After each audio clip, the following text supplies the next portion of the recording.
બંધારણના ઘડવૈયા ડોક્ટર બાબા સાહેબના કાર્યોને યાદ કરવા ભવ્ય ભીમોત્સવ કાર્યક્રમ યોજાયો.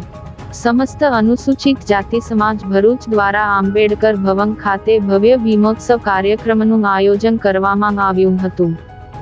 ભારતીય બંધારણના ઘડવૈયા ડોક્ટર બાબા સાહેબ આંબેડકરની જન્મજયંતિની ઉજવણી પૂર્વે ભીમોત્સવ કાર્યક્રમનું ભરૂચના ડોક્ટર બાબા સાહેબ આંબેડકર ભવન ખાતે આયોજન કરવામાં આવ્યું.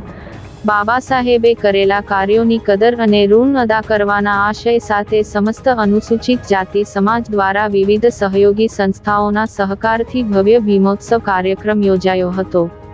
આ પ્રસંગે ભરૂચ જિલ્લા અનુસૂચિત જાતિ સમાજના વિવિધ ક્ષેત્રના અગ્રણીઓ સહિતના પરિવારજનો ઉપસ્થિત રહ્યા હતા.